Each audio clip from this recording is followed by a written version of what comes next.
Maya Santos. Jelly, sigaw ni Lira habang tumatakbo siya palapit sa kanyang kaibigan, ang kanyang tinig ay puno ng pagkabahala at sigla.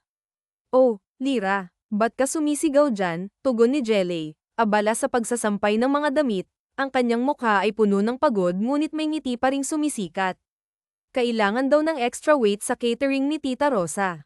Halika na, baka maunahan pa tayo. 750 per day daw yun, bulalas ni Lira. Ang kanyang mga mata ay kumikislap sa posibilidad ng dagdag na kita. Hindi pa ako tapos dito, oh. Tumanggap ako ng labada ngayon eh, sayang din kasi, sagot ni Maya Santos, ang kanyang tinig ay puno ng determinasyon habang patuloy siya sa kanyang gawain. Akala ko ba magpapahinga ka? Nako, beshi ha, 4 oras na nga lang yung pahinga mo, naglalabada ka pa. Sino ka ba? Si Superwoman, sabi ni Lira, na tila nag-aalala sa kalagayan ng kanyang kaibigan. Hanggat may tsansang magkapera, go. Sayang naman no, hindi ko naman mapupulot sa 4 oras ang 500 na kikitain ko dito sa paglalabada, sambit ni Jelly, ang kanyang mga mata ay nagliliyab sa pag-asam ng mas magandang kinabukasan. Hay nako, kung nagpaulan ng kasipagan ng Diyos, sinalo mo lahat, besh. Nakakaloka ka. Lahat ng racket pinapetos mo, halos hindi ka na matulog. Teka, yung totoo, natutulog ka ba? Bulalas ni Lira, ang kanyang tono ay puno ng pag-aalala at paghanga. Siyempre naman, natutulog din ako no. Hindi nga lang 8 oras, pero carry naman. Alam mo naman na sa magandang university mag-aaral yung kapatid ko. Ayokong masayang yung talino niya. Gusto ko makapagtapos siya ng magandang school. Kaya hanggat kaya ko siyang igapang, gagawin ko kahit wala na akong tulog. Basta ang importante, may raws ni Rico ang pag-aaral niya, paliwanag ni Maya Santos habang patuloy na nagsasampay, ang kanyang boses ay puno ng pagmamahal at sakripisyo para sa kanyang kapatid. Uy, ikaw na ang ulirang kapatid of the year, biro pa ni Lira, ang kanyang ngiti ay naglalarawan ng paghanga sa dedikasyon ni Maya. Si Maya Santos, isang magandang dalaga na may mornang balat at mahabang itim na buhok, ay tila isang mandirigma sa kanyang laban sa buhay. Sa kabila ng kanyang balingkinitang katawan, siya ay puno ng lakas at determinasyon. Lumaki siya sa hirap, na naulila sa kanilang mga magulang sa murang edad dahil sa isang trahedya. Mula noon, pinagpasapaahan sila ng kanilang mga kamag-anak, madalas na inaalila at inaalipusta. Ngunit sa kabila ng lahat, nagkaroon sila ng pagkakataong lumayas mula sa masungit na tiyahin sa Tarlac at nakipagsapalaran sa masalimuot na mundo ng Maynila, sa Tondo. Dito, natutunan ni Maya Santos na lumaban para sa kanilang kinabukasan. Lahat ng matitinong trabaho ay pinasok niya upang matugunan ang pangangailangan nilang magkapatid. Nakakuha siya ng maliit na bahay na nirerentahan, at doon nagsimula ang kanilang bagong buhay. Unti-unting nag-amin ni Maya Santos ang masalimuot na realidad ng kanilang sitwasyon. Sa hirap ng buhay, kinakailangan talagang magbanat ng buto upang matustusan ang araw-araw nilang pangangailangan at ang pag-aaral ng kanyang kapatid. Matalino si Rico, at ang kanyang pangarap ay makapag-aral sa magandang paaralan at makapagtapos ng kolehiyo. Kaya naman, si Maya Santos ay walang tigil sa pagtatrabaho. Ngayon, nasa magandang paaralan na si Rico, at ang tanging hiling ni Maya Santos ay makapagtapos ang kanyang kapatid. Ito ang kanyang pinakamimithi, kahit na siya mismo ay hindi nakapag-aral. Hindi bale, anuman ang kanyang sakripisyo, handa siyang magbanat ng buto at magsakripisyo para sa kinabukasan ng kanyang kapatid. Matatapos na ako dito sa pagsasampay. Join ako dyan sa racket ng catering na yan, sambit ni Jelly, ang kanyang tinig ay puno ng sigla habang siya ay abala sa kanyang gawain. Wala na talaga sa bokabularyo mong magpahinga no, biro ni Lira, ang kanyang ngiti ay tila nag-aanyaya ng kasiyahan. Tulungan mo na kaya akong magsampay at nang mapabilis to bago pa tayo maunahan ng iba para sa racket na yan, pangungumbinsi ni Maya Santos, ang kanyang mga mata ay nagliliyab sa determinasyon. Kita mo, oo, dinamay pa ako sa kasipagan mo. Kung hindi lang kita beshi, sige na nga. Tulungan na kita at para mapabilis na yan, wika ni Lira, na tila nahihirapan ngunit handang tumulong. Pagkaraan ng paglalabada ni Jelly, inabutan siya ni Tita Liza ng 500 bilang bayad sa kanyang paglalabada. Kaagad naman silang kumari pa ng takbo patungo sa bahay ni Tita Rosa upang magpalista bilang mga part-time waitress sa event nito. Humahangos pa ang magkaibigan na dumating sa bahay ng matanda. Tita Rosa, kami na yang isama mo sa event nyo ha. Dalawa kami ni Jelly, bungad ni Lyra, ang kanyang tinig ay puno ng pag-asa. Nako, buti nakahabol kayong dalawa. Teka, nadaanan pa kita kaninang madaling araw ah. Nagbebenta ka ng pandesal. Sigurado kang kaya mong mag-wait. Baka mahilo ka ha, kunot noong sabi ni Tita Rosa, ang kanyang mukha ay puno ng pag-aalala.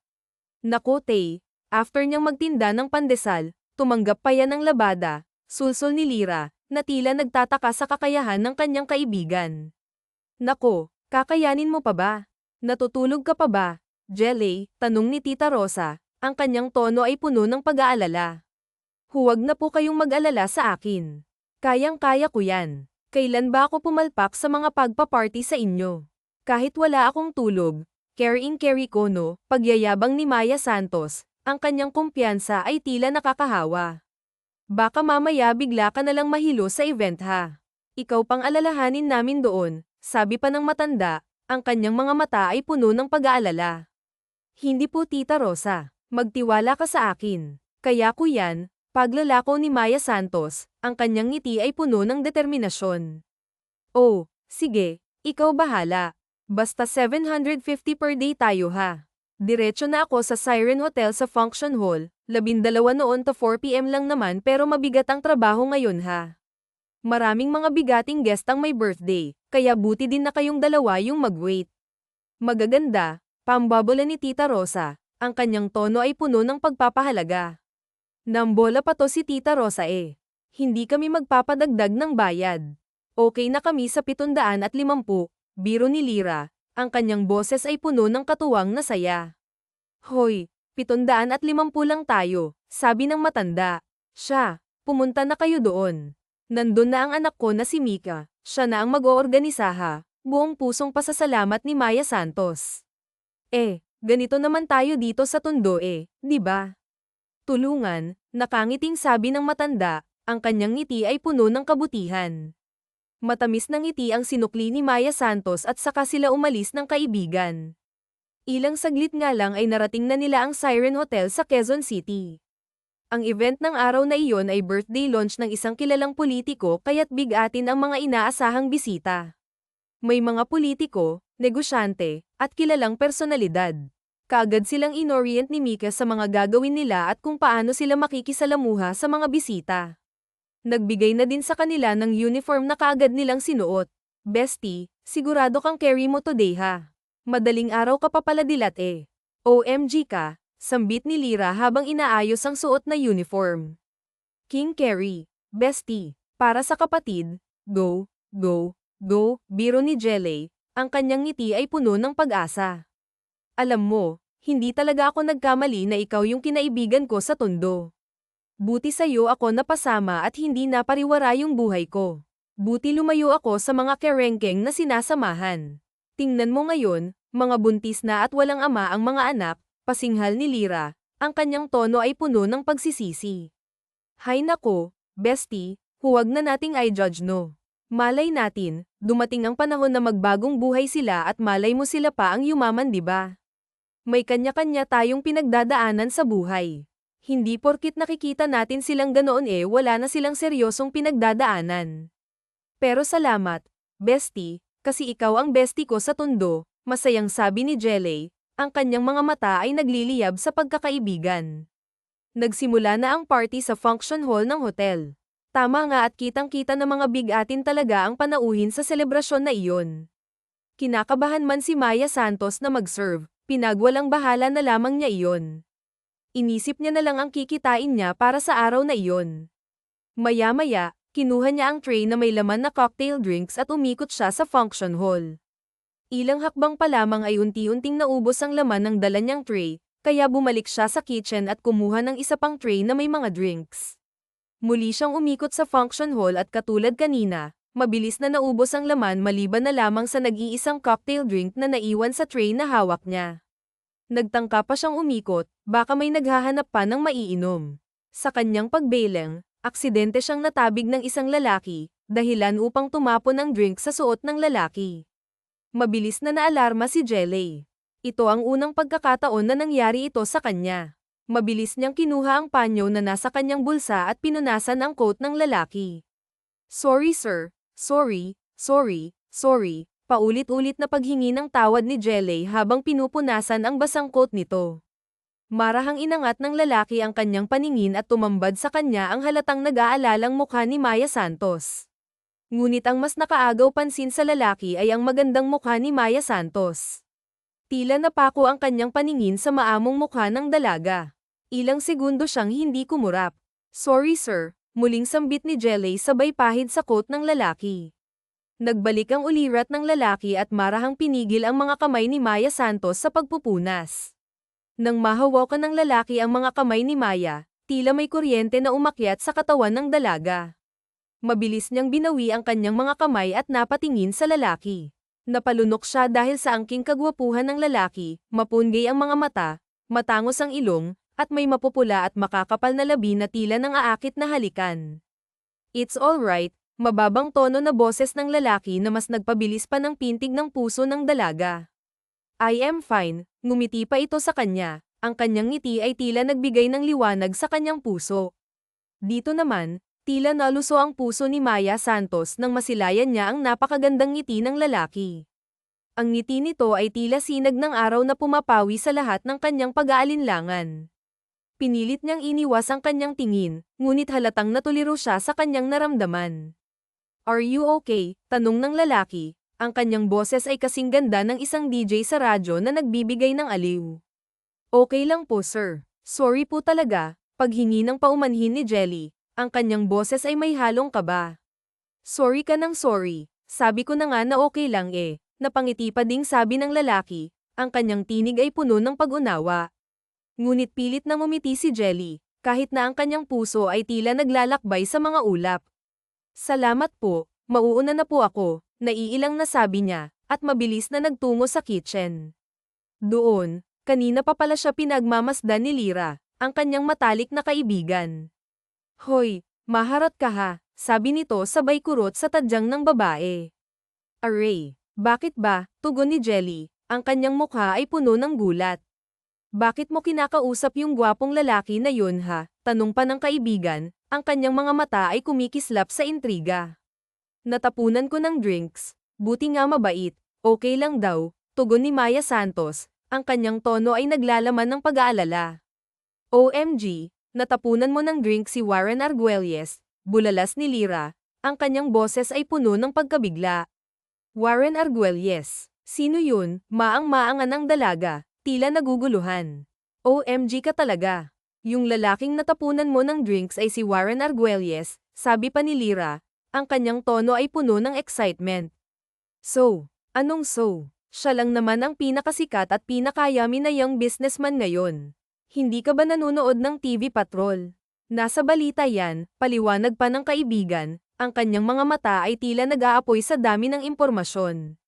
Alam mo naman na wala akong time sa nudnud na yan, no? At saka ano naman kung pinakasikat siya?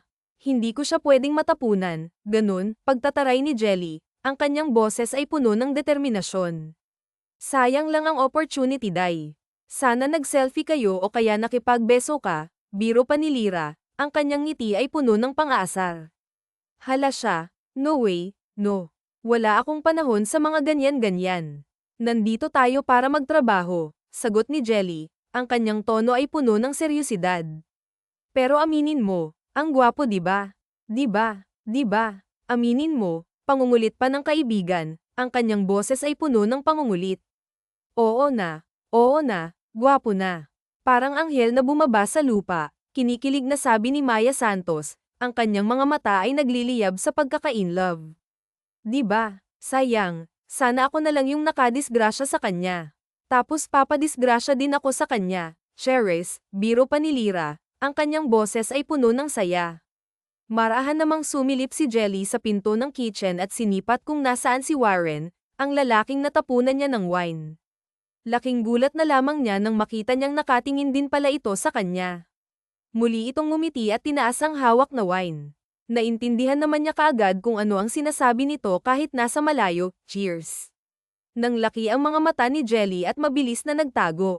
Oh, bakit bigla kang nagtatago dyan? Gulat na tanong ni Lyra. Nakatingin yata si Sir Warren dito. Nauutal na sabi ni Jelly. Ang kanyang boses ay may halong takot. Mabilis namang sumilip si Lyra sa pinto at doon ay hindi niya naabutan na nakatingin si Warren sa kanilang direksyon. Hala, baka nagbago yung isip. Baka gusto pa bayaran yung coat niya na namansahan ko ng drinks. Nag-aalalang sabi ni G, ang kanyang mukha ay puno ng pag-aalala. Maloka ka, sa yaman niyang yan, sa tingin mo sisingilin ka pa niya, wika ni Lyra, ang kanyang tono ay puno ng pang-aasar. Alam ko na, baka bet ka niya, nanlalaki pa ang mga mata ng kaibigan. Gogi, ilusyonada ang peg. Paano naman magkakagusto sa akin ng ganyang uri ng tao, sagot ni Jelly. Ang kanyang boses ay puno ng pagdududa. Ikaw talaga, minsan ang wild-wild na imagination mo. Pangungontra ka ng ganda mo yung puso niya, sabi pa ni Lyra, ang kanyang tono ay puno ng pang-uudyok. Kung Lyra ka nga, Lyra. Ikaw kung ano-ano na lang yung lumalabas sa bibig mo ha. Hindi tayo nandito para sa ganyang mga bagay. Mag-focus tayo sa trabaho. Okay, pagtataray pa ni Maya Santos, ang kanyang boses ay puno ng determinasyon. Yes madam. Ang KJ mo, pasinghal na sabi ni Lyra, ang kanyang ngiti ay puno ng katuwang na saya. Pagkaraan ng araw na iyon, hindi naman maalis sa isip ni Jelly ang gwapong negosyante na si Warren. Kinuha niya ang kanyang cellphone habang napabalikwas pa sa pagkakahiga upang i-search ang katauhan ng bilyonaryo. Warren Arguelles, sambit pa niya habang tina-type sa cellphone ang pangalan ng lalaki. Maya-maya, bumungad sa kanya ang detalye tungkol sa mayamang binata. CEO of Virgil's Products, recipient of Young Business Awards, founder of Child Care Foundation, pagbabasa pa ni Jelly.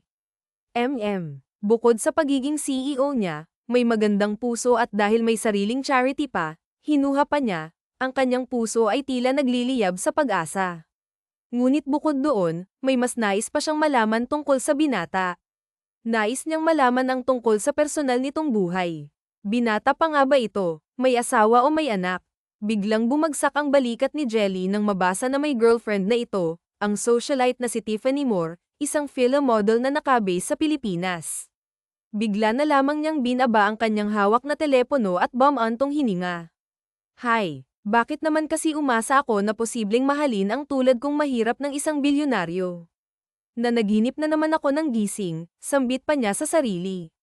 Maya-maya naman ay biglang sumulpot sa kanyang kwarto si Rico ang kanyang tanging kapatid at nagsasalita ka na naman dyan mag-isa ate natatawang sabi pa ng kapatid hayaan mo na akong mag-daydream Rico pasinghal pa na sabi naman ni Maya Santos hayaan mo ate kapag nakapagtapos ako ng pag-aaral hindi ka na mag-daydream dadalhin kita sa mga pinakamagagandang lugar hindi lang dito sa Pilipinas kundi pati sa buong mundo pagyayabang pa ng kapatid bigla namang gamaan ng pakiramdam ni Maya Santos natutuwa siya sa tuwing nagkukwento sa kanya ang kanyang kapatid na mga bagay na pangarap din ito at nais na matupad basta Rico hamangako ka sa akin na hindi mo pababayaan ang pag-aaral mo dapat makapagtapos ka ng kolehiyo paalala pa ni Jelly oo naman ate gagraduate ako at hihilin kita sa stage ipagmamalaki kita sa lahat dahil ikaw ang dahilan kung bakit ako nakakapag-aral naiiyak na sabi pa ni Rico halik ka nga dito pagyaya naman ni Maya Santos sa paglapit naman ni Rico ay mahigpit siyang niyakap ng kanyang ate-ate naman binata na ako nayayakap ko pa din ako na parang baby pagpigil naman ng kapatid ito naman ikaw pa din ang baby bunso ko no kaya huwag kang umarte-arte dyan o baka naman may nililigawan ka na Rico han ako sinasabi ko sa'yo wala munang girlfriend ha Rico pag nakapagtapos ka na tsaka ka na lang mag-girlfriend kapag kaya mo magbayad ng pang-date sambit pa ni Jelly si ate naman syempre wala akong girlfriend uunahin ko pa ba yun pasihal na, sabi ng kapatid.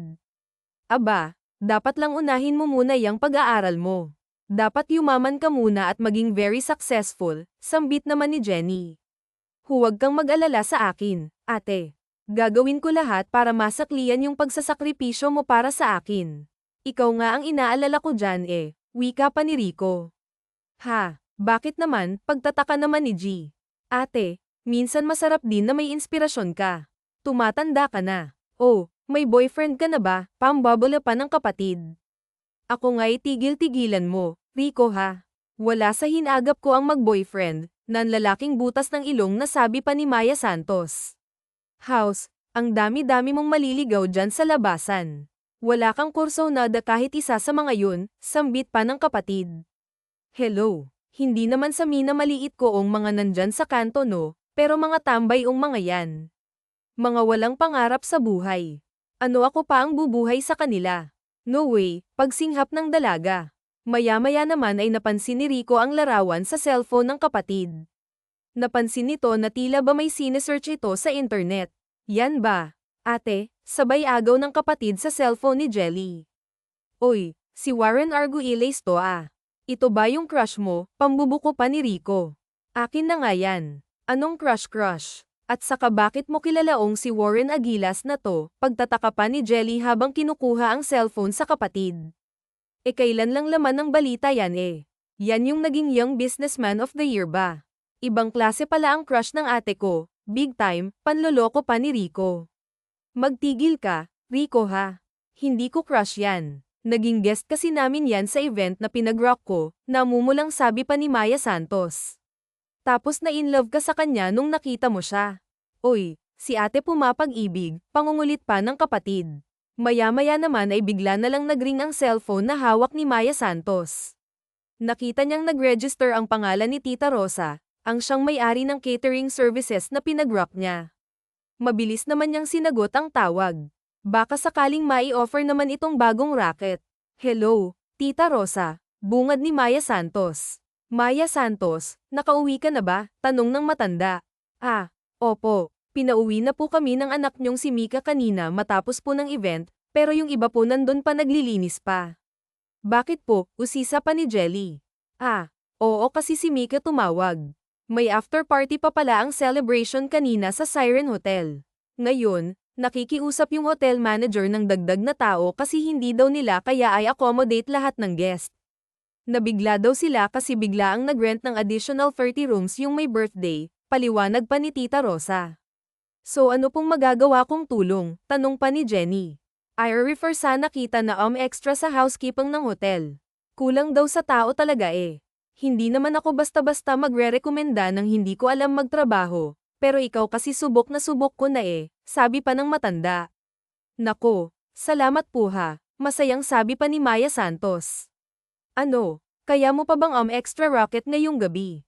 1,000 per night ang offer ng Siren Hotel, malaki-laki din, wika pa ni Tita Rosa. Wow, ang laki nga. Sige po, ako na po dyan, Tita Rosa, masayang tugon pa ni Maya Santos. O sige, mag-prepare ka na at pinalista na kita doon ha. Pumunta ka na lang at magpakilala na ikaw yung ni-refer ko, sambit pa ni Tita Rosa. Ah, wait po. Si Lira po ba kasama din? Pahabol na tanong ni Jelly. Ah oo, natawagan ko na din siya. Kayong dalawa ang ni-recommend ko, sagot pa ng matanda. Nang gabing yun ay naiwan pa nga ang ibang guest sa hotel. Nagkaroon pa kasi ng after party ang politikong may kaarawan. Naroon pa ang ibang mga kilalang negosyante at mga politiko para mag-inuman at magkwentuhan. Isa sa mga naiwan para sa after party ay si Warren Arguelles. Ngunit hindi katulad kanina na masaya ang aura, ngayon ay kakikitaan ito ng pagkabalisa. Panay ang dial sa cellphone at panay ang text, halatang hindi din ito makapag-focus sa kwentuhan ng mga kasama niya dahil panay ang check niya sa kanyang cellphone. Maya-maya naman ay sa wakas sinagot na ang kanina pa niya pagtawag. Mabilis siyang lumabas sa function hall na yun at saka doon malinaw na nakipag-usap sa nasa kabilang linya. Tiffany, why aren't you answering my call? Bungad ni Warren kausap ni Warren sa kanyang girlfriend na si Tiffany Moore sa kabilang linya.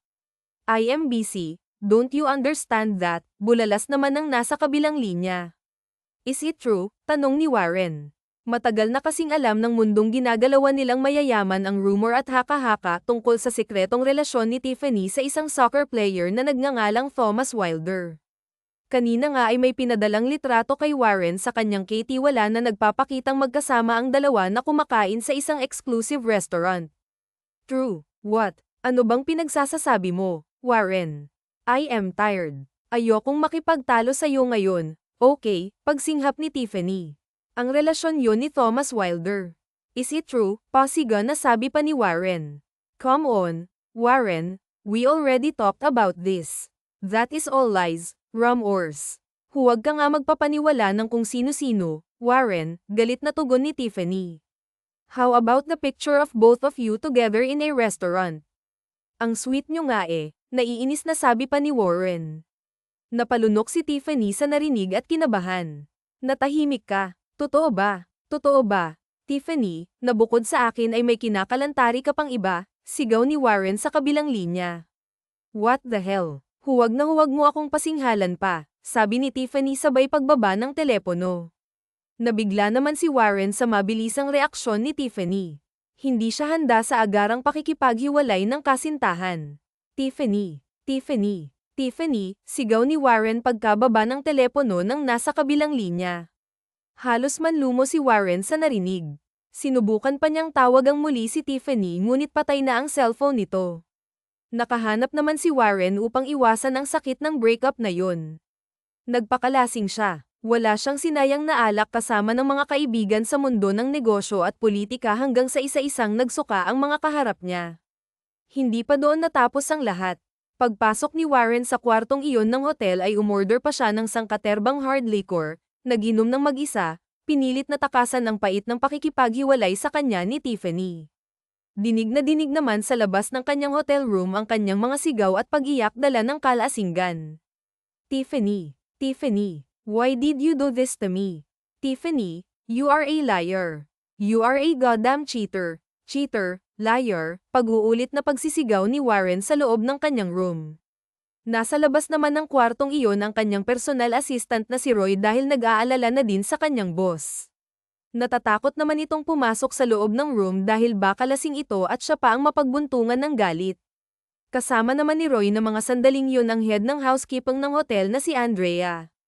Anong gagawin natin, sir? Nakakabulabog na ng ibang guest si Sir Warren, nag-aalalang sabi pa ni Andrea. Napailing-iling naman si Roy. I have no choice. Kailangang pumunta dito si Tiffany para personal na kausapin niyang si Sir Warren. Ang pinakaayaw pa naman ni boss ay yung sa telepono nagkakaroon ng argumento. Mas maganda yung personal niyang makakausap si Tiffany, sambit ni Roy. Kasunod ay tsaka nito tinawagan ng socialite. Ilang oras pa ang lumipas, dumating naman sa hotel na yun ang magkakaibigang sina Maya Santos at Lyra. Nagmamadali pa ang mga ito dahil halos late na sila sa usapang 10:00 ng gabi. Hoy, ba't tayo dyan sa main entrance papasok? Baka masita tayo dyan, pagbabawal ni Jelly sa kaibigan. Hindi naman tayo masyadong kilala dito. Halika na, kung sa likod pa tayo dadaan, maliliit pa tayo. Dali na, pa-impol. Sabi naman ni Lyra habang palinga-linga sa lobby. Pambihira ka talaga, Lyra, napakamot ng ulo naman si Jelly. Maya-maya naman ay narinig ng dalawa ang mga tunog na yun. Kalatok mula sa stilettos, tila nagmamadaling mga yabag ang humahangos na pumasok sa hotel. Sa paglingon ni Maya Santos sa kanyang likuran upang tignan sana kung kaninong stilettos ang naririnig nila ay bumangga sa kanyang harapan ang matangkad, sexy, maputi at magandang babae. Si Tiffany Moore. Oh, God. Paaraharang ka sa daan, kunot noong sabi ng socialite sabay bahagyang tulak kay Maya Santos. Napatda naman si Maya Santos na tulala sa kanyang nakita. Nakita na din niya ang socialite na iyon. At alam niyang girlfriend ni Warren Arguelles. Sorry po, isang matalim na irap naman ang iniwan ng film sa dalaga. Mabilis na nagtungo si Tiffany sa reception area at tinanong ang room number ni Warren. Samantala ang dalawang magkaibigan naman ay naiwan na nakatayo habang pinagmamasdan ang magandang modelo. Maganda nga, masama naman pala ang ugali, bulong pa ni Lyra. Siniko naman ni Jelly ang kaibigan. Oy, ang bibig mo, bulong pa niya. Totoo naman eh, hindi nga pala talaga lahat nabibili ng pera. Walang breeding eh, dagdag pa ni Lyra. Baka may pinagdadaanan ito talaga, napaka-judgmental. Tugon naman ni Jelly habang tinitignan si Tiffany na nagmamadaling sumakay ng elevator. Mabilis namang naglakad ang dalawa pagkaraan patungo sa employee area meaning na nandito pa si Warren Arguelles kasi nagpunta dito yung jowa niya, wika pa ni Lyra. Nanlaki ang mga mata ni Jel dahil sa narinig.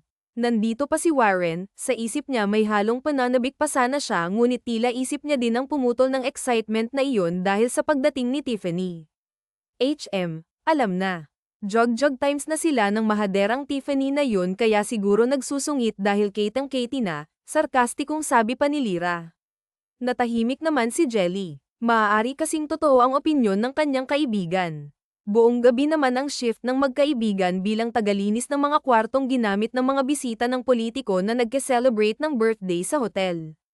Halos wala din silang pahinga dahil maya't maya may mga umaalis din na mga guest. Inabot ng alas 6 ng umaga sa paglilinis ng dalawa. Maya-maya naman ay tinawag ng housekeeping department na si Andrea si Jelly. Jelly, ikaw na ang maglinis doon sa room 415 hectares, utos nito. Yes po ma'am, magalang na tugon naman ni Jelly. Lingid sa kaalaman ni Maya Santos ay ang kwartong iyon ay ang room kung saan namalagi si Warren sa loob ng kwartong iyon noong nakaraang gabi. Nagganap ang paghaharap ni Tiffany at Warren, naging gabi yon ang personal nang ang paghihiwalay ni Tiffany at Warren Arguelles. Umalis kaagad si Tiffany after nitong tapatin ng binata. Nag-inom pa si Warren ng ilang bote ng alak at matauhan at magising sa realidad ay umuwi na din ito. Pagbukas ni Maya Santos ng pinto ay tumambad sa kanya ang napakaruming kwarto. Nagkalat ang mga baso ng bote ng alak, maraming mga nagkalat na pagkain sa sahig, ang mga palamuti sa kwarto ay nawala na din sa dating ayos. Grabe naman ang nagstay dito sa room na to. Ang baboy naman. Porkit mayaman pwede nang gawin lahat sa kwarto, naiinis na sabi ni Maya Santos. Bumunot siya ng malalim na hininga. Tinignan ang kanyang relos. Alas 6 na pala ng umaga, wala pa akong tulog. Bale last kwarto ko na to, after nito pwede na akong umuwi. Jelly, kaya mo yan, pagpapalakas pa niya ng loob sa kanyang sarili. Pagkaraan nga ay nagsimula na siyang maglinis ng makalat na kwartong yun. Mabilis naman siyang kumilos kung kaya halos wala pang isang oras ay natapos na niyang linisin ang kwartong yun. Bago siya lumabas ng kwarto napansin niya ang trash bin na nasa isang sulok. Naku, hindi ko napansin yung basurahan na yun sabi pa niya. Lumapit siya sa kung saan ang trash bin at kinuha ang laman nito, isang black na plastic bag. Ang bigat naman nito, bulong pa niya. Na-curious naman siya kung ano ang laman ng black plastic bag na iyon, kung kaya naman ay binuksan niya yun at sa kanyang pagbukas ay tumambad sa kanya ang napakalaking halaga ng salapi.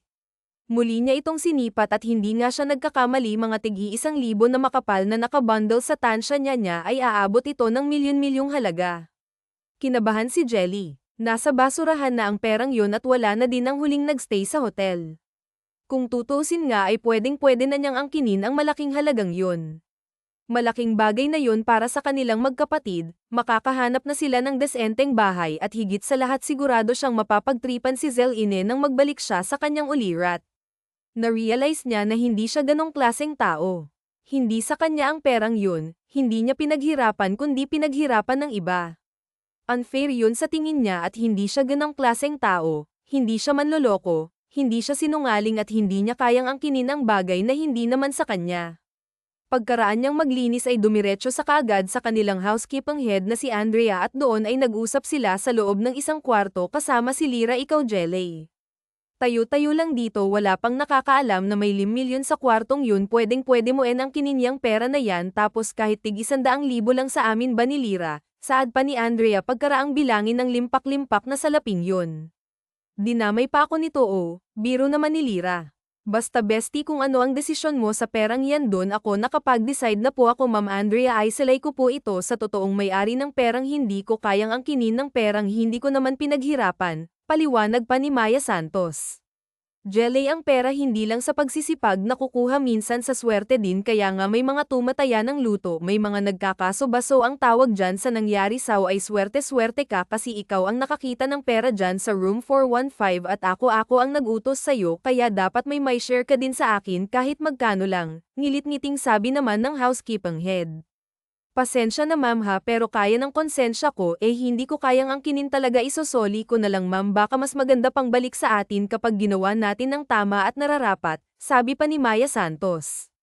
Yes bestie, karma is just around the corner, dugtong pa ni Lyra. Sige, ikaw ang bahala, yan ang desisyon mo na isolay sa may-ari, pero hindi na natin dapat ipaalam sa top management kung isosoli mo, puntahan mo na lang sa officer bahay kasi mangyayari tayo sa management kapag ngayon pa natin sinabi, kasi kanina mo pa nakuha yan tapos binilang pa natin ilang oras nang nasa atin yung pera, baka isipin nila na pinag-interesan natin, Wika pa ni Andrea, paano nga isinabi mong bilangin at saka ma'am pinag-interesan mo naman talaga ba, sundot pa ni Lyra. Ma'am Andrea, sino bang huling nagstay sa room 415 usisa ni Maya Santos? Si Warren Argyles. Bulalas ni Andrea. Natulala naman si Maya Santos nang marinig ang pangalang yun. Si Warren Sir Warren Argyles. Yes, tama ka nang dinig, yung gwapong si Warren nga, pero grabe yun, pag naglalasing iba talaga ang nagagawa ng broken-hearted. Oh, bakit? Ba't mukha kang natuwa ka nung marinig mong broken-hearted? Pang-iinis pa ni Lyra. Oo, nakipaghiwalay si Tiffany Moore sa kanya. Nagpunta yun kagabi para paamuhin si Warren Argyles, pero wala ding nagawa. At ayun, doon pumutok ang salitaan nilang dalawa at grabing argumento ang ending, base sa narinig namin. Ayun nga, nag-break na sila, as in break na ang dalawa, pagdedetalye pa ni Andrea. Hindi ka rin chismosa, ma'am? No sir, komento pa ni Lyra. So, ang may-ari nitong 5 million pesos ay si Warren Argyles na broken-hearted, sabi pa ni Maya Santos. Kaya mo bang ilabas yan dito sa hotel? Tanong ni Andrea. Abat hinahamon mo ba itong besi ko? King niya yan, no? Biro pa ni Lyra. Saan ba ang opisina at bahay ni Warren Argyles? Tanong ni Jelly. Siya ba ang CEO ng Argyles Products Company? Sambit ni Lyra sabay kuha ng cellphone at saka sinabi ang address ng company. Oh, ayan, sa Makati ang address ng company. Bahala ka na, Maya Santos, na magsoli ng perang yan ha. Tutal, ayaw mo namang itago, na lang sana. Sayang, malaking tulong din yan sa pamilya mo, pangongonsensya pa ni Andrea. Malaking tulong nga po. Pero habang buhay ko namang daladala sa isipan ko, ma'am. Ako na pong bahala, bestie. Ay send mo sa akin yung address. Uwi lang tayo saglit na makaligo muna, sambit pa ni Jel sabay tingin sa relos. Alas UTI na pala tayo. Tara na, bes, uwi na tayo. Pagka-uwi nga ni Maya Santos ay kaagad siyang nagbihis at tuloy-tuloy na ang plano niyang magpunta sa opisina ni Warren Argyles upang personal na isauli ang perang natagpuan niya sa trash bin ng kwartong iyon sa hotel kung saan nagstay ang binata. Hindi naman naging mahirap kay Maya Santos para hanapin ang opisina ni Warren. Nang nasa reception area siya ng opisina ay kaagad siyang tinanong ng receptionist kung ano ang kanyang sadya. Ma'am Jelly San Andres. Ah, ma'am. Wala po kasi kayo sa listahan ng bisita ni Mr. Argyles. Magpa-schedule po kayo ng appointment sa secretary niya bago kayo makaakyat sa office niya, paliwanag ng receptionist sa kanya. Ah, ganun ba, miss? May importanteng bagay lang po sana akong isasauli sa kanya. Please po, pakiusap pa ni Jelly, yan po kasi yung protocol sambit pa ng babae. Tawag lang po kayo sa office niya at paabi po yung name ko na Jelly. Yung waitress sa Siren Hotel, yun lang, ma'am, please lang po, nagmamakaawang sabi pa ni Jelly. Tila naawa naman sa kanya ang receptionist at saka din ang linya patungo sa office ni Warren. May gusto daw makipagkita kay Mr. Argyles, Jelly daw yung name, waitress daw sa Siren Hotel, sambit pa nito. Ilang minuto din ang hintay ng receptionist habang si Maya Santos naman ay kinakabahan sa kung anong magiging tugon ng nasa kabilang linya. Maya-maya ay muli siyang binalikan ng receptionist. Okay na daw, Miss Jelly, you may come to Mr. Warren's office. Pahingi na lang po ng ID at pakisuot na lang din po nitong visitor's pass. 15th floor po, masayang sabi pa nito. Salamat talaga, sagot naman ni Jelly sabay abot ng ID nito. Pagkaraan ay mabilis namang sumakay ng elevator si Jelly, dala-dala ang bag na yun na ang nilalaman ay 5 na milyong piso-piso na pag-aari ni Warren. Pagdating niya sa 15th floor ay tumambad sa kanya ang napakagandang opisina ni Warren. Bumungad sa kanya ang personal assistant nito na si Roy Jelay. San Andres, masayang sabi nito. Yes po, patanong na tugon naman ni Jelly. Nakwento ka na sa akin ni Sir Warren. Ikaw daw yung magandang waitress sa Siren Hotel na nagtapon ng wine sa suot niya. Tama ba? Wika pa ni Roy. Tila nahiya naman si Jelly sa sinabi ng lalaki, tumango na lamang siya at pilit na iniwas ang tingin sa lalaki. By the way, my name is Roy. Ako ang assistant ni Sir Warren Argyles, sabi pa nito. Ano bang sadya mo dito? Ah, Sir Roy, kagabi kasi naiwan ni Sir Warren sa hotel yung pera na to, sabay abot ng bag. 5 na milyong piso po. Nakita ko sa trash bin sa room niya. Nanlaki naman ang mga mata ni Roy sa narinig. Ah, I remember that money. Yan yung perang pinadala niya sa akin sa hotel, pambibili daw niya ng sangkaterbang alak. Nagulat naman si Jelly sa narinig. Good thing hindi pala niya inubos. Anyway, heads up lang kita, ikaw na ang mag-abot sa kanya pero medyo not in good mood si Bossing, may pinagdadaanan ngayon kaya steady lang ha, paalala pa ni Roy. Napalunok naman si Jelly sa payo na yun at tila kinakabahan. Sinamahan siya ni Roy patungo sa office ni Warren. Kumatok ito sa pinto. Pasok. Mababang tono ang narinig nila mula sa kabilang bahagi ng pinto. Binuksan ni Warren ang pintuan at saka nagsabing, "Sir, may gusto pong makipag-usap sa inyo." Pumasok ang dalawa sa loob ng room na iyon. Pagkaraan ay iniwan na ni Roy si Jelly sa loob. Pagkatapos ay sinara na nito ang pinto. Tinignan lamang siya ni Warren at tila inaalala kung saan siya nakita.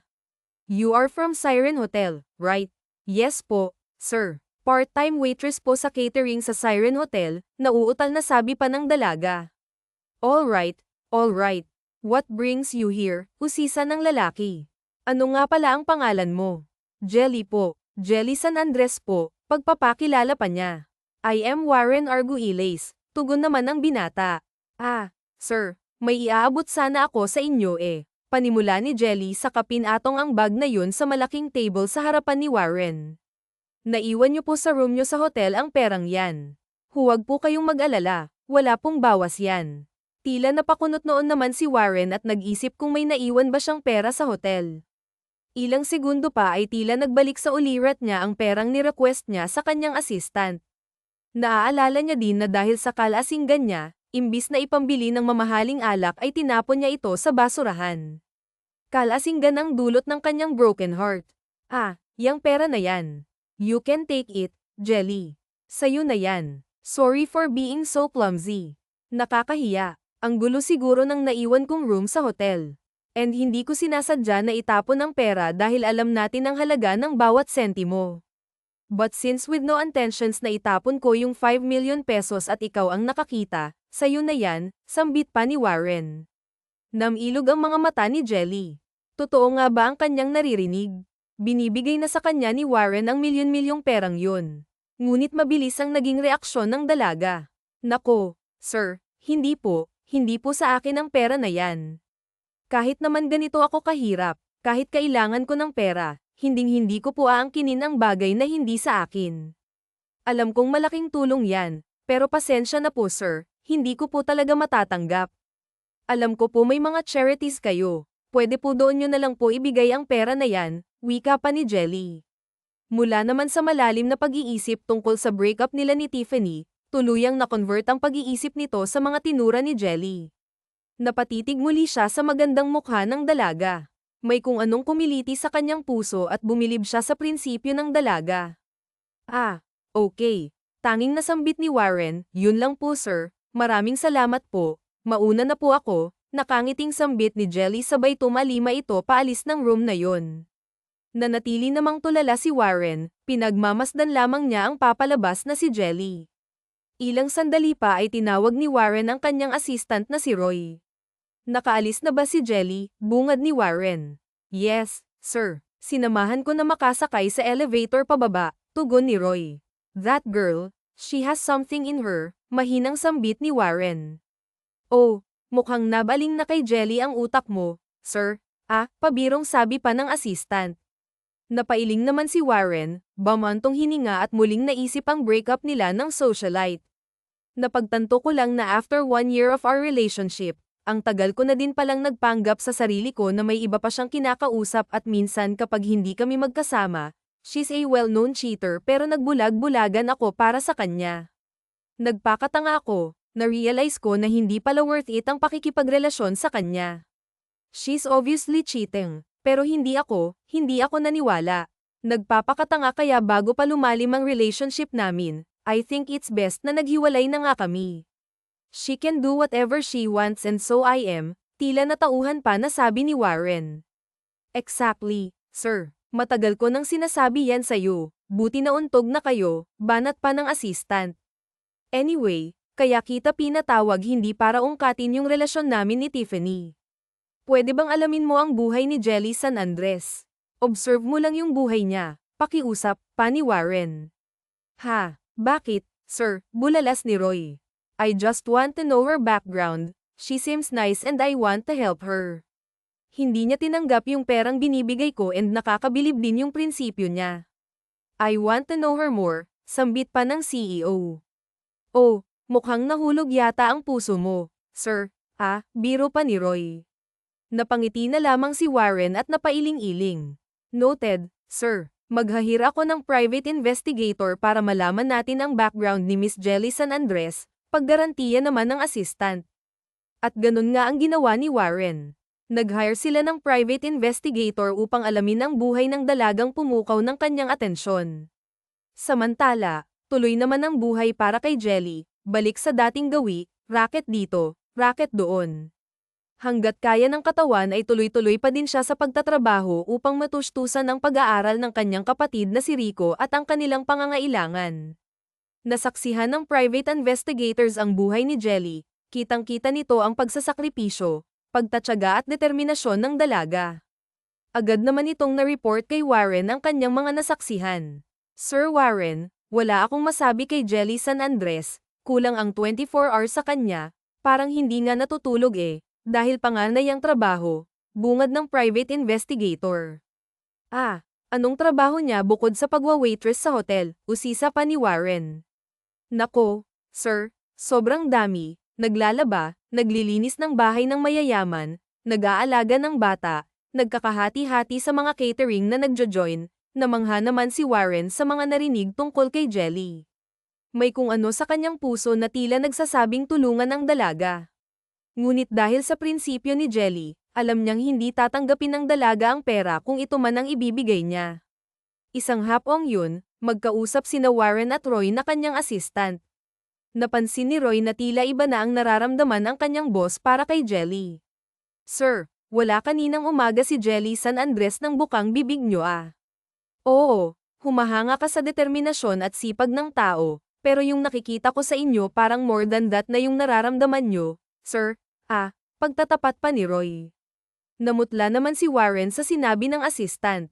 Anong sinasabi mo dyan? Gusto ko lang tumulong sa tao sa ganoong klaseng tao. Sila dapat yung bineless, masipag, tapat, may prinsipyo at saka maganda.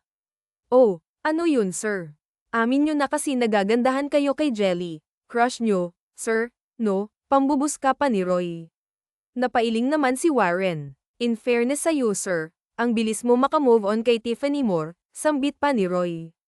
I just realized na hindi ko na pala siya mahal, matagal na, hindi ko lang siya mapakawalan dahil pinapahalagahan ko ang relasyon namin, nagbulag-bulagan ako sa mga narinig kong hears tulad ng mga pagchichismisan determinasyon at higit sa lahat na huli ang kiliti ng puso nyo, hoy, pagbibiro pa ni Roy. Tumigil ka nga dyan, humahanga lang ako kay Jelly dahil sa pagkatao niya. Ano kayang pwede kong i-offer sa kanya na hindi siya mau-offend no? Tanong ni Warren. Kunwari nanalo siya sa loto, bulalas ni Roy. Sira ka talaga, syempre di maniniwala yon tapos sa akin nang galing yung napanalo. What if mag-offer na lang ako ng trabaho sa kanya dito sa kumpanya? Napaisip na sabi ng binata. Magandang ideya yan, sir. Pero anong trabaho naman ang ibibigay mo sa kanya? Baka naman siyang ipalit mo sa akin ha, banat pa ng assistant. Sa kadaldalan mong yan hindi malayo, biro pa ni Warren. Kidding aside, pwede siya mag-work as secretary ko, mag-aayos lang ng schedule at mga paperworks, you can teach her, right, wika pa niya. Oo nga, sir, nang sa gayon mas mapalapit siya sa'yo, dagdag biro pa ni Roy. Puro ka talaga kalokohan Sige na, call her, papuntahin mo dito sa office, sabi pa ni Warren. Nang sandaling yun, magkasama sina Jelly at Lyra sa isang restaurant at rumaraket bilang dishwasher. Habang nasa trabaho ay bigla na lamang nakatanggap ng tawag si Jelly, hindi pamilyar sa kanya ang number, ngunit sinagot niya pa din ito. Hello, bungad niya. Hi Jelly, this is Roy from Arguelles office, sambit ng nasa kabilang linya. Oh, Sir Roy, paano niyo po nakuha yung number ko? Tanong ni Jelly. Sa reception, sa contact details na sinulat mo, wika pa ng assistant. Bakit po kayo napatawag? Kung tungkol po sa 5 na milyong piso na yan, hindi ko po talaga matatanggap, wika ni Jelly. No, no. May offer daw na magandang trabaho sa'yo si Sir Warren. Kung magkano man ang kinikita mo, triplehan daw niya ang sahod mo, sabi pa ni Roy. Nagulat naman si Jelly sa sinabi ng assistant. Totoo. Anong trabaho naman po, usisa ng dalaga? Secretary, don't worry. Ako ang magtuturo sa'yo, garantiya pa ni Roy. Hindi ba kayo nagkakamali, Sir Roy? Pagtataka ni Jelly. Sure na sure ang boss ko dahil ayaw mo tanggapin ang 5 million pesos, naisip ni Sir Warren na alukin ka ng trabaho, sabi pa ni Roy. Paano po basta pumunta ka dito sa office now? I discuss ko sa iyo ang lahat at mukhang gusto ka ding makita ng boss ko, pabulong pa nasabi ni Warren sa telepono saka ito binaba. Takang-taka naman si Jelly sa pakiusap na yun ni Roy. Isang maayos na trabaho ang lumalapit sa kanya. Ano daw yun, bestie, usisa naman ni Lyra. Trabaho, isang magandang trabaho ang offer sa akin ni Sir Warren, nananabik na wika ni Jelly. Talaga, anong trabaho, usisa naman ni Lyra. Secretary daw ako, yung magiging personal secretary ni Sir Warren, tila may halong kilig na sambit pa ni Jelly. Bakit parang kinikilig ka dyan, bulalas naman ng kaibigan. Hindi ba pwedeng masaya lang dahil triple daw yung kikitain ko na ipapaon niya sa akin, sabi pa ni Jelly. Oh, ikaw na yung for blessed. Pero bestie, sabihin mo naman kay Sir Warren na baka may bakante pa sa kumpanya niya, pwede ako kahit pasinghal, nasabi naman ng kaibigan. May siguradong kita na ako, thank you Lord. Hindi ko na kailangan pang alalahanin kung saan magre-racket para matustusan ang pag-aaral ni Rico, may siguradong pagkakakitaan na ako, masayang sabi pa ni Jelly. Maya-maya naman ay bigla na lamang niyang naisip ang kanyang magiging boss na si Warren kung kaya naman nagdoble ang saya at kilig ng dalaga. Kaagad naman na nagpunta si Jelly sa opisina ni Warren. Nagpalit pa ito ng medyo formal na damit upang maging kaaya-aya siya sa paningin ng binata. Pinapasok siya sa loob ng office ni Warren at doon nga ay personal siyang kinausap ng binata. Jelly, alam ko na kahit anong pilit ko na ibigay sa'yo yung 5 million pesos ay hinding-hindi mo to tatanggapin. Kaya I personally offer you this job here at my office. Could you be my personal secretary? Sinserong alok ni Warren. Napangiti naman si Jelly. Gagawin ko po ang lahat sir para maging maayos ang trabaho ko. Sir, hinding-hindi po kayo mapapahiya sa akin. Sisiguraduhin ko po sa inyo na paghihirapan ko ang bawat sentimo na ipapahid nyo sa akin. Maraming salamat po talaga sa offer na to dahil hindi na po ako mag-aalala kung may racket ba ako o wala. Salamat po talaga, Sir Warren. Walang sawang pasasalamat ni Jelly. To be honest with you, Jelly, after you left this building the other day, na-curious ako sa iyo. Na-curious ako sa pagkatao mo. I'm sorry, but I think you deserve to know this. Nag-hire ako ng private investigator to look for you, tignan ang buhay na meron ka. Wala akong masamang intensyon, Jelly. I just want to know you better. Nalaman ko kung gaano kahirap para sa iyong buhay para maitaguyod mo ang kapatid mo, at hangang-hanga ako sa iyo, Jelly. Walang araw at oras na pinalampas para kumayad. Naiisip ko nga kung paano mo yun nagagawa. Natutulog ka pa ba? Bilib na bilib ako sa kakayahan at dedikasyon mo para mabigyan ng maayos na buhay ang kapatid mo. And once again, wala akong masamang intensyon kung bakit kita pinamanmanan. Bigla naman si Jelly sa narinig at pinagsawalang bahala na lamang, ngayon, kailangan pa talaga ipamanman. Pero okay lang yun, sir. Wala namang problema sa akin. Tama po kayo, gagawin ko ang lahat para matustusan ang pag-aaral ni Rico, yung kapatid ko. Ganun po talaga yata kung may pangarap ka at kung para sa pamilya, gagawin mo yung best mo para makapagpalampas sa gastusin ng matrikula at iba pang bayarin sa school. Naniniwala naman ako na sobrang talino raw ng kapatid mo, nakangiting sabi pa ng binata. Talaga po, sir, kukunin yung scholar si Rico, gulat na tanong ni Jelly. Oo naman, he deserves it, tugon pa ni Warren. Salamat po, sir. Salamat po, naiiyak na pahayag ni Jelly. Walang anuman, sinserong ngiti naman ang sinukli ni Warren sa dalaga. Pagkaraan noon ay matyaga naman na inorient at tinuruan ni Roy si Jelly tungkol sa kanyang magiging trabaho. Ilang araw din ang ginugol ng assistant upang maging palido ang trabaho ni Jelly. Pagkaraan nga lamang ng ilang linggo ay mahusay na nanagampanan ni Jelly ang kanyang trabaho bilang personal secretary ni Warren. Bigla na lamang nagring ang telepono sa harapan na nakapatong sa table na iyon. Hello, this is Jelly from Mr. Argil A's office. How may I help you? Maayos na pagsagot ni Jelly sa tawag na yon. Sorry ma'am, Mr. Argila is not available today. Maybe we can set another day for your appointment with him. Okay, thank you. Have a nice day, dagdag pa niya at saka binaba ang telepono. Maya-maya naman ay biglang sumulpot sa harapan niya si Warren. Very good. Ang galing mo nang mag-handle ng call, nakangiting sabi pa ng binata.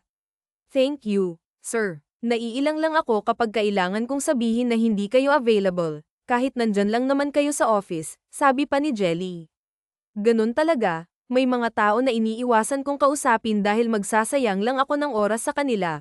Okay, sabi pa ni Warren. Okay po, by the way, sir, pinaparating po pala ni Rico na salamat daw po sa scholarship at gagawin niya daw po ang lahat para hindi masayang ang pagbibigay niyo sa kanya ng slot, wika pa ni Jelly. No worries, basta mag-aral siya ng mabuti, sapat na yun, sambit pa ng binata. Sa mga sandaling iyon naman ay tila unti-unti pang mas napapalapit ang loob ni Jelly sa kanyang boss. Kung noon ay tila paghanga o crush lang naman ang nararamdaman niya para sa binata, ngayon ay tila pag-ibig na nga ang nararamdaman niya para dito. Lunch na tayo, bigla ang pag-alok pa ni Warren sa dalaga na bigla naman si Jelly. Nagyayaya ba siya na makipag-date sa akin, sa isip pa niya. Tara, don't worry, may treat, nakangiting sabi pa ng binata. Okay, sir. Sir, nauutal na sabi naman ni Jelly. Pagkaraan ay magkasama ang nag-lunch ang dalawa. Kumain sila sa isang mamahaling restaurant kung saan naninibago pa si Jelly sa menu. Napapalingon-lingon sa paligid dahil kitang-kita ang pagiging sosyal ng ambience ng lugar. Pagtingin niya muli sa menu ay napailing na lang siya kung kaya naman ay hindi na siya nahiyang magsabi sa kanyang boss, Sir Warren, sorry ha. First time ko po kasing kumain sa ganitong klaseng restaurant. Ang alam ko lang pong pagkain ay adobo, nilaga, sinigang. Ano pa ba? Onong mga nakalagay dito? Beef tenbeloy, primary mushroom tiangi. Hindi alam ng dila ko ang lasa ng mga yan, sir, naiilang nasabi pa ni Jelly. Bahagya namang napatawa si Warren. Gusto mo ba lipat tayo ng kakainin? Doon tayo sa sanay kang pagkain, tanong pa ni Warren. Okay lang po ba, sir? Nahihiya pang sabi ni Jelly. Maya-maya ay tila may naisip itong kainan. Sir, okay lang ba talaga sa inyo? May alam akong masarap na kainan, malapit lang dito, dagdag pa niya. Sige, kung saan mo gusto, sabi naman ng binata. Dinala ni Jelly si Warren sa isang karinderya malapit sa kanilang opisina. Masasarap ang mga pagkain sa karinderyang ito kung kaya naman laging maraming tao. Game na game naman si Warren nakisama kay Jelly. Maraming tao sa lugar dahil sa mga parokyana dito. Okay ka lang ba, sir? Medyo maraming tao lang at mainit dito, pero masarap talaga yung food, pagmamalaki pa ni Jelly. Maya-maya naman ay nilapag na sa kanilang harapan ang mga ulam na in-order ng dalaga, adobo, sinigang, at bopis. Sure ako, sir, magugustuhan nyo yan, dagdag pa ng dalaga. Hindi na nakapaghintay pa si Warren at saka tinikman ng pagkain yun. Ang sarap nga, nanlaki pa ang mata ng binata at saka muling sumubo ng pagkain. Tuwang-tuwa naman si Jelly dahil nagustuhan ni Warren ang mga pagkaing hinain sa kanila. Habang kumakain naman si Jelly ay sinserong pinagmamasdan ni Warren ang dalaga. Isang simpleng dalaga na sanay sa hirap ng buhay, sa simpleng bagay ay masaya na. Ito nga yata ang tunay na hinahanap ng kanyang puso. Maya-maya ay napangiti na lamang siya at saka muling bumalik sa pagkain. Nasundan pa ang paglabas ng dalawa. Madalas isama ni Jelly si Warren sa mga kainan ng mga simpleng taong tulad niya, at kung minsan naman ay sinasama din siya ni Warren sa mga kinakainan ng mga sosyal na tao. Dahil nga doon ay mas napalapit ang loob ng dalawa sa isa't isa. Tuluyan na ngang nahulog ang loob ni Jelly sa kanyang boss. Ganon din naman si Warren. Dahil na din magkasama sila sa office ay mas nakilala nila ang personality ng isa't isa. Mas lumalim pa ang lihim na pagtingin nila sa isa't isa. Isang hapong yun ay naiwan naman sa opisina si Warren at si Roy. Samantalang si Jelly ay nauna nang umuwi. Roy, I think I'm falling in love with Jelly. Di ko maintindihan pero hindi siya mawala sa isip ko. Minuminuto lagi siyang laman ng isip ko. Walang sandali na hindi ko siya naiisip, at tuwang-tuwa ako kapag nakikita ko siya dito sa office, paglalahad pa ni Warren. Sir, magtapat ka na sa kanya. Pareho pala kayo ng nararamdaman, sambit pa ng assistant. Sa tingin mo, may gusto din siya sa akin, tanong pa ng CEO. I think, sir, may gusto din sa iyo si Jelly kasi every time nababanggit ko yung pangalan niyo, iba ang kislap ng mata niya, sambit pa ni Roy. Natuwa naman si Warren sa tinura ng assistant. Samantala, nang hapon ding yun ay magkasabay naman na naglalakad sa kalsadang yun sa tondo sina Lyra at si Jelly na galing sa trabaho. Ibang-iba na yung pormahan mo, Beshi, masayang sabi pa ni Lyra. Oy, tumabi kayo dyan, dadaan yung office girl, biro pa nito sa mga nakatambay sa eskinita. Hay, magtigil ka nga dyan, pagpigil naman ni Jelly sa kaibigan. Oh, ikwento mo na, bestie. So, in love ka na talaga kay Sir Warren, no? Nananabik na tanong ng kaibigan. Hindi ko nga alam, bestie, basta sobrang happy ako kapag nakikita ko siya, alam mo yun. Excited ako laging pumasok sa office kasi makikita ko na naman siya. Ngayon ko lang na-feel ganito. Kung love man ta, ang sarap palang ma-in love, no? Kinikilig na sabi pa ni Jelly. Ang kiri mo, sabay kurot ni Lyra sa tagiliran ng kaibigan. Kinaumagahan, nagmamadaling pumasok si Jelly. Nagulat naman siya dahil wala pang tao sa floor na yun. Madilim pa ang paligid, patay ang lahat ng ilaw. Madalas kasi kapag ganitong oras ay naroon na si Roy.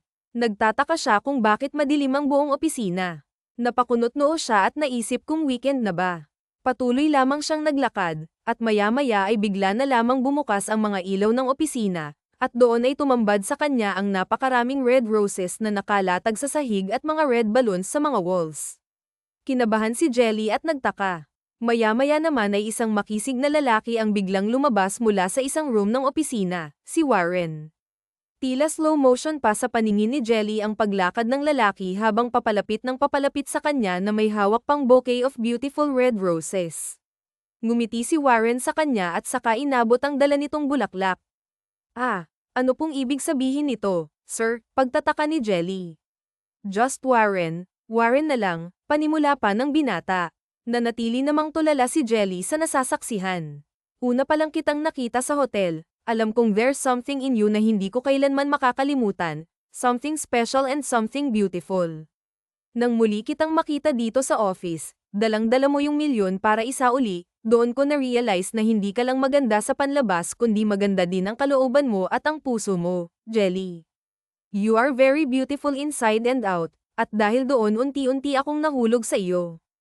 I don't want to waste another day na hindi ko na sa iyo masabi na mahal kita.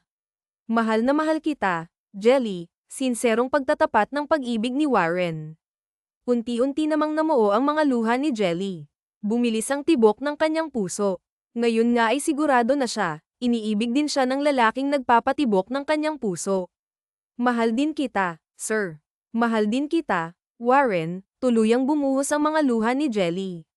Gumuhit sa mukha ni Warren ang napakagandang ngiting iyon at sa kanya marahang hinagkan ang labi ng dalaga. I love you, Jelly. I love you too, Warren, tugon pa ng dalaga. Naging magkasintahan nga ang dalawa. Nabuo ang pagmamahalang hindi nasusukat sa antas ng katayuan sa buhay, isang simpleng babae at isang mayamang CEO. Dito nga ay napatunayan na ang pag-ibig ay hindi tumitingin sa kanino man. Kusang darating ang pag-ibig sa di inaasahang pagkakataon ng walang pinipiling tao. Nabighani ni Warren sa katangian ni Jelly, ang pagiging masipag, mapagmahal sa kapatid, sa determinasyon nito at ang pagiging positibo nito sa buhay. Hindi naman nagtagal ay nagpakasal ang dalawa. Pinagpatuloy ni Jelly ang kanyang pag-aaral upang sa gayon ay maging katuwang siya ni Warren sa kanyang kumpanya pagdating ng panahon. Samantalang ang kanyang kapatid naman na si Rico ay nakapagtapos ng kolehiyo na ngayon nga ay nagtatrabaho na din sa kumpanya ni Warren. Sa paglipas pa ng panahon, pagkaraang makapagkolehiyo ni Jelly ay naging abala naman ito na pamunuan ng foundation ni Warren na naglalayong tulungan ang mga kabataan sa Tondo na may pangarap na makapag-aral sa kolehiyo. Binigyan ang mag-asawa kalaunan ng kambal na anak. Ito naman ang nagsilbing simbolo ng natatanging pag-ibig ng dalawang pusong pinagtagpo ng tadhana. Ang pag-ibig ni Jelly kay Warren ay kailanman hindi matutumbasan ng materyal na halaga. Ngayong buo na ang pamilya natin, pangako ko na hindi maglalaho ang pag-ibig ko para sa iyo. Mahal na mahal kita, sabit ni Jelly. Mamahalin kita, Jelly, hanggang sa dulo ng walang hanggan. I love you forever, tugon ng lalaki at saka nito muling hinagkan ang mapupulang labi ng kanyang asawa. Sabi nga sa James chapter 1 verse 12, Blessed is the one who perseveres under trial because, having stood the test, that person will receive the crown of life that the Lord has promised to those who love Him. Wakas.